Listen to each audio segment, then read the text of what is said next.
Okay, our doors are opening. Good morning, everyone. We'll give it just a moment and let everybody kind of get in.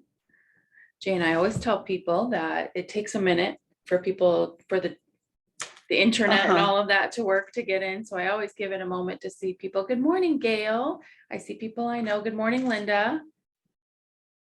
I love to see who's coming on. I always tell people it's like when you have a party and you invite people and then you get to open the door and see who shows up. Give it just a second longer and then we will get started with our very special guest. All right. Well, it is 10:01, so we will go ahead and get started. Good morning, everyone. This is Village Chat. We are at Westminster Village. My name is Candace Swick. If I haven't met you, I'm the marketing director here, and it's Tuesday morning. And this is what we do at the Village on Tuesday mornings, and it is a beautiful day outside. I love getting to sit in here with this view. It's just sunshiny, although I hear it's going to be really, really hot. It is, yeah. So it's kind of a day to maybe take it easy and make sure you have water. But we are very happy that you've joined us again. This is our final episode in this series where we've been talking about the finances of moving to Westminster Village. And in particular, speaking with our residents who we have determined are experts. One, because they're residents, and two, because of different areas that they serve in around the village, that they could really speak to this and answer questions for you. So today, I'm really grateful that Jane Smith, our resident and board member who serves on the financial committee for our board, is here with us today. Thank you, Jane, for joining us. I really appreciate your time. And I just want to, before we jump into a lot of questions I have for you, I wanted to just go over and review once again for those who maybe didn't catch the first episode that we are a life plan community and what that means from a financial aspect. So I'm just going to briefly go over those details. So a life plan community is a community where you have a continuum of care. And that means we have independent living, we have assisted living, we will soon have memory care assisted living, and we have a full service health center that is long-term care, rehab. And when you want to move to this community, if you are moving into an independent living, you will pay what's called a life occupancy fee. That fee is actually what guarantees your placement in the village through the remainder of your life. It gives you priority placement through all the continuum of care, should and if you need it. The interesting thing about Westminster Village that's different from maybe other life plan communities, I know there's a few around the country that operate this way, but they're not many, is we are being completely standalone and nonprofit. We have some things that our original founders put in place that we still operate on to this day. And that is the guarantee that even if someone were to outlive their funds, they are still guaranteed a home here. So they will not be made to move to a Medicaid or, facility somewhere. That is what I have found to be a huge factor in just having some peace of mind. So that life occupancy fee you pay when you first move in, I've even heard it referred to, and I've referred to it myself, is it's almost like purchasing a late in life insurance policy. Should you ever need those funds, it's set back for you. And then to use if you were to outlive your funds, to pay your monthly service fees. And then even if that ran out, something that the village has that is really unique and different is the Westminster Village Foundation. That is a foundation that is run and has always been run by residents, and that it's a charitable foundation, and they will continue to pay those service fees for folks if they were to outlive their funds. So I think that's, just to sum it up in a nutshell, that's what a life plan community is. And that is a little bit of how it's different here at Westminster Village. Do you think I covered everything? I think there? that's very good. Yes, I do. So for those of us who don't know you, I know you, but I'm grateful for that. But those who haven't met you, can you just tell us a little bit about yourself and maybe how long you've been at Westminster Village? I've been here 15 years. My husband and I needed to make a move. And we were in our 60s and we didn't want to move twice. So we came here early and we lived in a house on Westminster Court.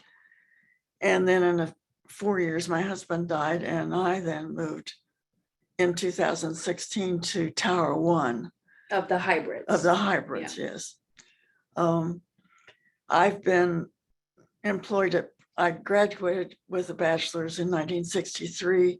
I worked at Purdue 24 years with a 9-year break when I had my daughter and she was young and at home. I went back to work and then in 1996, I went back to school and got my MBA. So that's my early background. Then coming here, my first assignment on the board was the policies and procedures committees and the facilities committees. And I enjoyed, that was 2 years, I believe. I enjoyed that quite a bit. The next year I became secretary of the board and was assigned to the finance committee and chairman of the quality committee. The quality committee is primarily concerned with the standards that we maintain for licensed areas. And so that's been what I've done here at Westminster. Can you briefly tell us a little bit about, so we have a board and our board is comprised of local businessmen and women, but also residents who live here on campus. And so I think that's part of, I don't want to say the magic, but that's part of what I think makes it work so well, because residents have an input in that. Yes. And unlike other communities where it's people who really aren't a part of here, they have a say and you represent that. Can you tell us a little bit about, you serve on the financial committee? Yes. Can you tell us what that financial committee oversees? The financial committee oversees the budget preparation, the business needs such as investments and loans, reviews business plans for board projects, internal controls and audits, reports to the board, of course, monitors income and expense against projected income and expense, ensures proper risk management for the whole village in all areas, and ensures compliance with state and federal requirements. That's a lot. It is a lot. That's so through your committee, this huge expansion that we're undergoing, you've had a lot to do with that. Yes, that's true. With determining, is it viable? Can we afford it? How do Yes. we earn the money? And what do we do with that? So that's a lot of responsibility. It is. And how does that, do you enjoy it? How does it? I enjoy everything I've done here on the board, which is saying quite a bit. But I do feel that responsibility because bad decisions can be very hurtful to the organization. And so I think all of us are conscientious about really working hard to be sure we've considered every factor when these decisions are made, like the expansion and the memory care. I think one thing that's interesting to me with the culture here is, and this is a little bit off topic, but it does have to do with finances. We are very conscientious of our budgets. I have a budget to keep, and if I can save money, I'm going to save money. It's not saying we're made to, like don't use a paperclip, but there's definitely a culture that says be conscientious of that. Don't be wasteful, and just think it through. Yes. And we are held to that. In fact, our board meeting is later today, our monthly board meeting, and I write a report for that every month. We are held accountable. Yes. I personally appreciate that. It gives us ownership of our business and what we do, but I appreciate that accountability and to know that it's for the greater good. It's for our residents. Yes. So that the village maintains and sustains itself. It really gives a sense of security for everybody. Yeah. Employees and residents. It does. It really does. What do you think is, so you oversee all of that. I think a big question that people might have is you're talking about budgets. And one of the things we get asked a lot is, are there going to be increases? And we always do tell people quite honestly that yes, there is a yearly increase at budget year end, which is coming up. June 30th ends our fiscal year 22. We'll begin fiscal year 23, July 1. And every year there is a cost of living increase in our service fees, in our rates.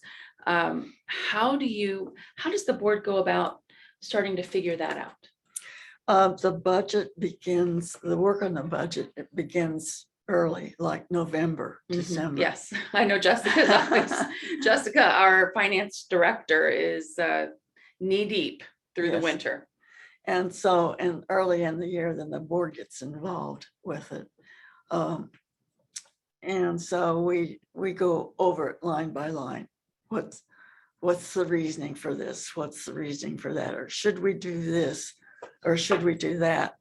Everyone comes prepared with a lot of questions about the budget and suggestions. And I don't know what was the question again? Well, just how do you go about figuring out those increases? Well, I guess I have answered most of that. Yeah, I think you have. I know it's not something anybody likes, but it's also a necessary thing for sustainability of the village and to maintain the lifestyle that residents are accustomed to here. That's right. I know this year some big concerns have just been with the inflation and cost increases. That's definitely been some concerns this year. I appreciate knowing that you all are very diligently looking at that and that it's really out in the open so that, when we have to announce those increases, they're done at all resident meetings. There's just a real transparency. And I think that's important. What do you think? Now let's consider somebody who's planning to move here. What do you think would be, and this might be a bit of a personal question, but for you personally and from your perspective sitting on the board that you do, what do you think would be the most important financial factor to consider if you're deciding to move to a life plan community? The important thing is to find out the projected costs of living here through what you expect your life expectancy will be, and that's a guess, of course, and what your income will be during those years. In the marketing, people have tools to help project those costs and income. So that'd be the first thing, to find out if you can afford to live here. Well, and when someone applies to live here, we actually run those financials to determine if they can, within a reasonable amount, afford to live here. I know typically there's a 3% increase. I know Dr. Martin Jiske was sharing last week that when he ran his projections, ran it as a 5% to allow for a buffer for any up and down years. And I thought that was really a wise recommendation. We also we run those projections for people when they move in. It's done through our financing director's department. But we also have a tool called Money Gauge that we were able to access this past year and get that up and running. So we can actually run comparisons now. Compare if I move in 5 years, this is what that looks like. If I move in now, this is what that looks like, and so forth and so on. I think that's really helpful for people to be able to see that. What do you think, talking about, your own personal financial health, what are the most important factors to consider regarding the financial health of the community? Because you're putting faith in a community when you choose to pay, when you pay that life occupancy fee, which, as we know, is cost-wise, it's similar to buying a home. The difference is you're actually going to receive a percentage of that back to your estate. For most folks, they use the 80% refundable plan. So that means their estate receives 80% back. We're only keeping 20%, which in all reality, as we've talked about before, actually only about covers the cost of the renovation we're doing to prepare that home for that next resident. But what are factors that you think you should look at the organization? I think the two important factors are to look at the statistics regarding days cash on hand to find out what the bank covenant is. That's wherever Mhm. we have our loan. And to find out what the industry standard is. Those numbers are available. And days cash on hand is one, and the other one is debt service. That is how well we're able to cover our debt service. So can you tell us a little bit about, for those who don't know, what days cash on hand refers to? Yes, that's the amount of money that's held in reserve that would be used if we had no income. That's the cost of running the village per day times the number of days that we If have. I recall, I thought that was around $60,000, or is it more? It is around I 60,000. thought I recalled that. Mhm. So yes, and so an organization like us, we're required to have a certain amount on hand.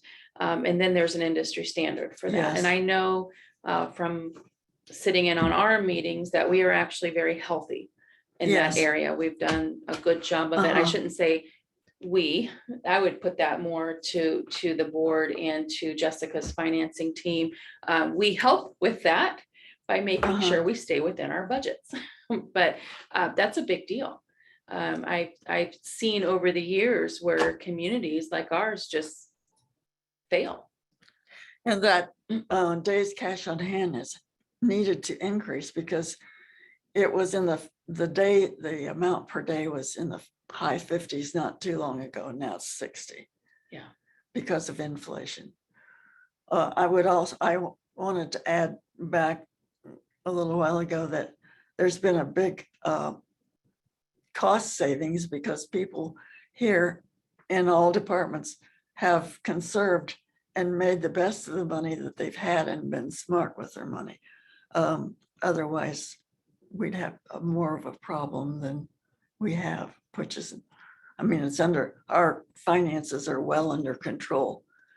But it's been a big help that everybody worries and tries to conserve as well as they can. I actually enjoy that challenge. I know Mhm. that sounds really goofy maybe, Mhm. but I enjoy the challenge of what can we do with little. Yes. I always have. I'm like that in my personal life too. So it's a no-brainer to me. Being here at the village really fits my personality. Mhm. It's a good fit for me Mhm. personally to run a department. But yeah, I think that's across the board. We're all cognizant. Yeah. We must conserve. We must be careful. And I will say this though, it's not at the sacrifice to employees. I think that's a huge factor. If somebody asks me, what are some of the differences at Westminster Village versus other communities and facilities, is I would say our treatment of our staff is a big factor.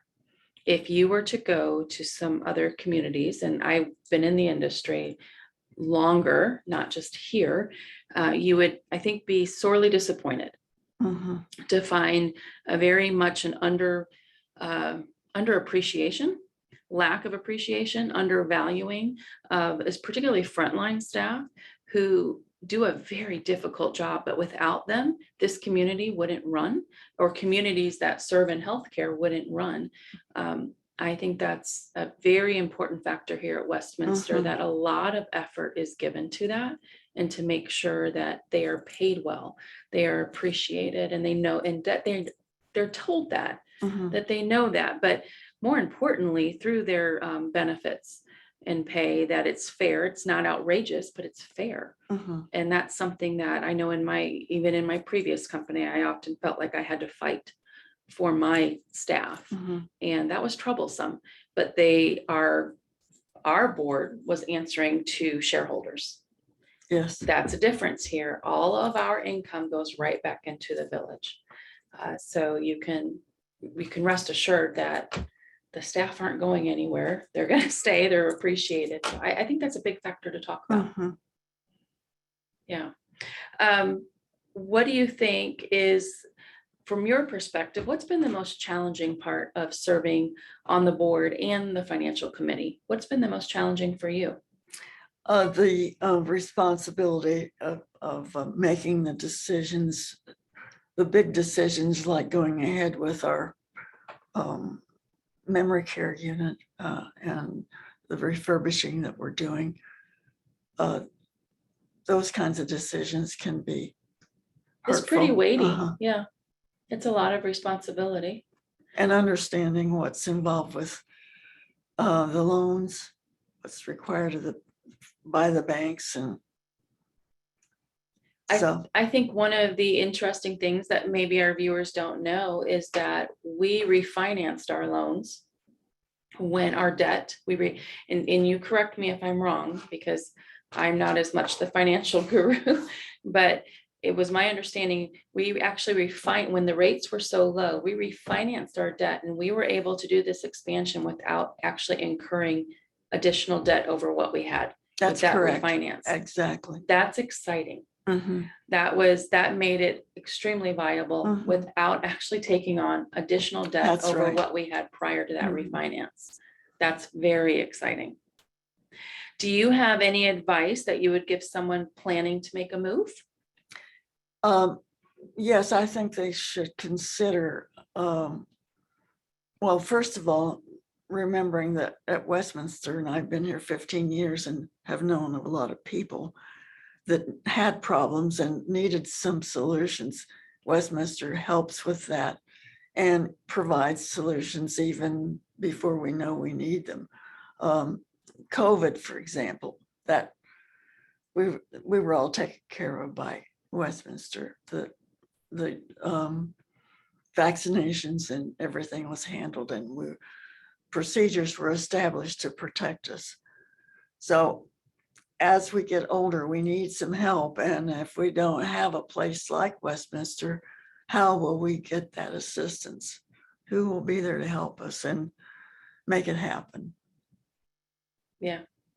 And if we do, how much will it cost? If we hire that work done, if we can find someone to do it, how much will it cost?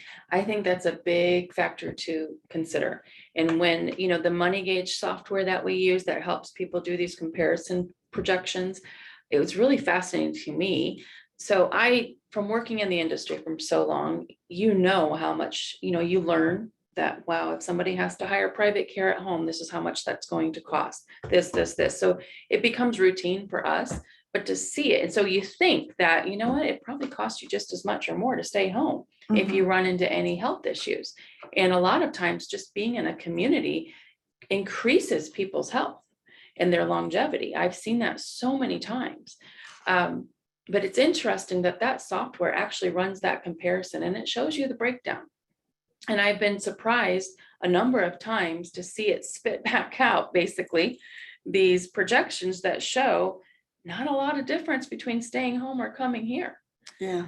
Because you've got to consider that health increases with that additional support. There's factors like just the social part, the social well-being of that increases your longevity. You're healthier. There's also so many other things to consider that, there's a lot of risks that are taken away when it comes to certain maintenance issues. I'm thinking of in the winter, shoveling snow and de-icing the sidewalks, right? Well, if you're not doing that, you've lowered that risk of falls. There's just so many factors. 24-hour security, something happens and there's someone to call and they're there within a few minutes. If you are at home, maybe you live out a ways a little bit. I mean, what if it's 30 minutes to an hour or longer? That could be life altering. So I just think of little things like that. And in addition, if you're able to pay the costs of home care, finding it is another. It's question. A huge factor. I have so many folks who struggle with that they tell me about that at home. Whereas here at the village, we have our own internal system. And even though we offer that service, it's Village Care, we offer that service to the outside community. They can use it. It's discounted for our residents. So while they still pay a fee, it's a lower fee and you can rely on it, which is, I think, probably even more important than the fees. Right. Because it's hard to get that care anymore. Yes. And you don't know who's coming into your home. Where here, there's a peace of mind, don't you think? I think knowing there is, yeah. that it's not going to be strangers coming in to help me, and you might not know who's coming the next day, Mhm, because what if that person didn't show up for their shift? mhm. So I think that's a big factor too. Anything else you want to add before we wrap it up? And if anyone has questions, now would be the time to type them in that Q&A box.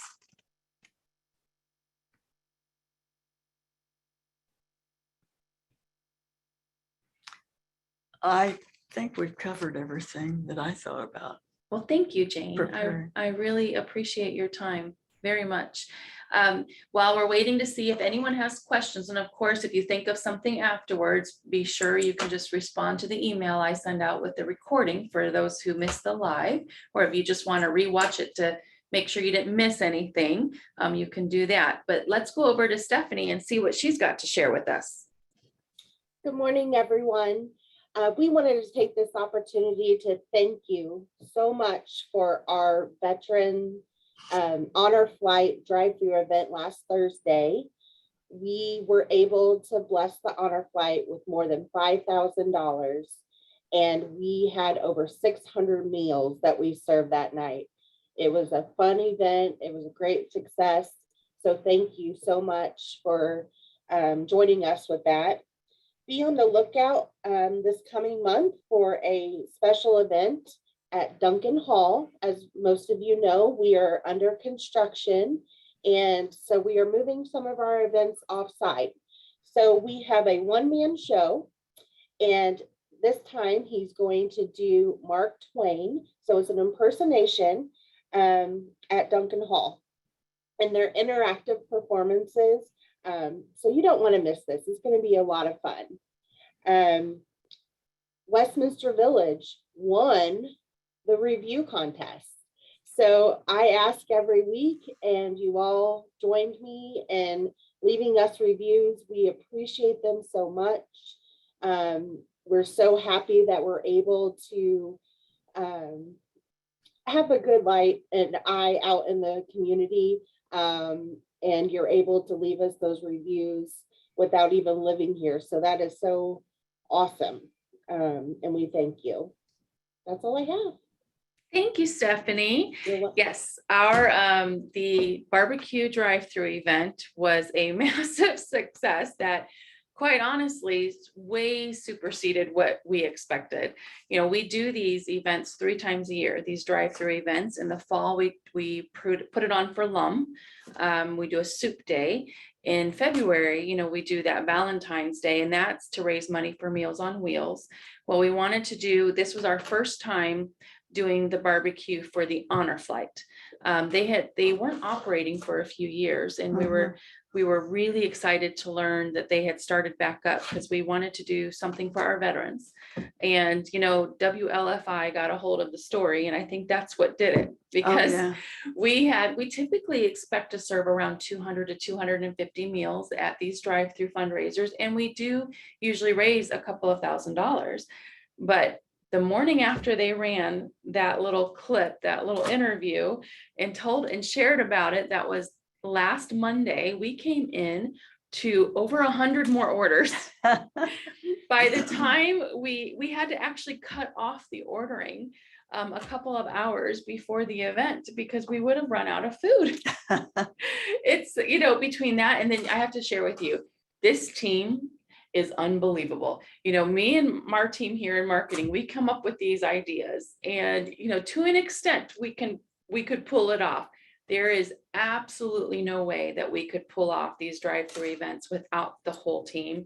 I can't tell you how much it just warms my heart, and it makes me proud to work here and to be a part of it, because it wouldn't happen without the team all coming together with all of their knowledge, and the culinary team and the director team, and oh my goodness. But yes, I think that we might have competed with Chick-fil-A as far as being able to push meals out really fast. It was really exciting. So, and yes, be on the lookout for that invite to Duncan Hall. I'm really excited about that. What a beautiful historic facility that is. Mhm. I had never been there and got to know the gal who's heading that up right now. So I'm so excited that if we can't be here, at least we can support another historic organization in town. Yes. So that's going to be a lot of fun. Well, just to let you know, if you hadn't seen it in the emails, we will be taking a break right now. In the next series, we'll be talking about sharing really fun, something different, but day trips. Day trips for the summer in and around the area. We won't go out more than 100 miles. But we're going to talk about food and wine and historic items, places to go and shopping, of course, shopping, but history, nature. I am really looking forward to this. I am a lover of traveling. So, and I love road trips. I love day trips. So this was at the suggestion of one of our residents, and we thought, that'd be a fun summer topic. So watch your emails for the registration link for the next series, and be sure to follow along with that. We'll see you all later. Have a great rest of your week. Bye-bye.